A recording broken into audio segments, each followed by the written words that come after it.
препятствует этому? Знаете, часто в нашей жизни, я говорю, если есть желание, то Бог подарит побуждение. Обязательно. И тогда Бог дает такое событие. Ты можешь. Знаете, бывает, когда человек не знает уже, все потеряно, когда уже события такие приходят, как горе, беда, болезнь, разлука, которые нас так утруждают, где мы не знаем выхода из положения. Часто переживаем мы такие моменты жизни. Горе посетило семью. Услышишь такую вот печальную новость, где молодые люди, вдруг болезнь, и там уже дни сочтенены, дни, может быть, годами, месяцами. Что делать? Как быть? Когда Бог хочет сказать нам, еще раз напомнить нам, я стучу, я еще не ушел, я у двери твоей стою. Вы знаете, реакция должна быть такой, как когда-то у Самуила. Он не знал этот голос. Этот юноша ничего не понимал, кто зовет его, но он искал ответа. Если твоя совесть тебя осуждает, если дух побуждает, ищи ответа. Кто это? Что это? Почему это в моей жизни? Почему я неспокоен? Почему наступают моменты, почему я сегодня здесь? Почему я слышу о Господе? Знаете, порою, как уже брат сказал был сегодня, не хотел ничего этого. Это все проблемы мне приносит. Это все нагружает меня. Да, ты нагружаешь себя, но ты можешь освободиться от этого груза, и Господь тебе снимет вину, даст свободную жизнь и даст тебе жизнь с избытком.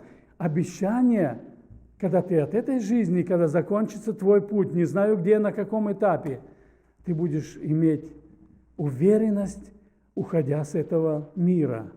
А иначе, куда ты откроешь свою дверь, когда покинешь этот мир? Куда ты ее откроешь? Знаете, реакция Самуила была прекраснейшей.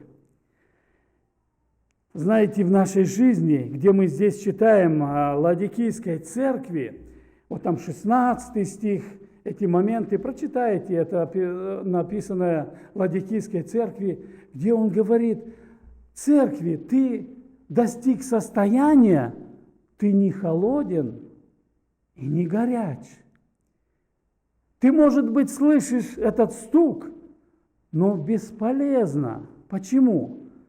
А нам знакома такая ситуация, особенно здесь, приехав в Германию, я увидел.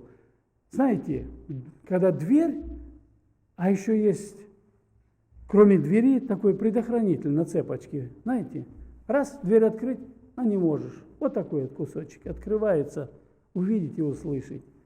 На предохранителе, чтобы враг не зашел. Знакомо всем. Так вот, мы часто вот такой предохранитель в нашу дверь ставим. Если Господь придет, мне же все менять надо. Он увидит весь непорядок моей жизни. Я так ему оставлю вот этот предохранитель. И тогда получается вот это состояние ни холодное, ни горячее. Я вроде открыл, но и не открыл. Зайти Господь не может. Не даем мы ему эту возможность. И вы знаете, хотелось бы, чтобы действительно вот это состояние, которое нам описано здесь, не было нашим. Чтобы у нас не была дверь открыта на столечко только, чтобы услышать, но не впустить. Увидеть, но не общаться. Он сказал: я хочу войти, открой мне дверь твою, иначе не будет у тебя радости. Если ты себя самоуспокаиваешь этим, что я вот вроде, у меня и Библия дома, мы посещаем иногда церковь, и то, и другое, но это всего лишь моменты, которые тебя будут судить, но не спасать. А Христос пришел спасти, а кто не примет, будет осужден. Знаете, и еще одна ситуация нам будет знакома, если мы вот так вот в жизни будем дальше с Господом обращаться. Прекратится стук, голос будет не слышен. Придет время, когда мы будем стучать. Мы начнем стучать: Господи, открой! Мы ходили на собрание, мы даже то и другое делали. Господи! Он скажет: я не знаю тебя. Я не знаю вас, так написано. Печально будет услышать такой ответ: Господи, не знаю я тебя.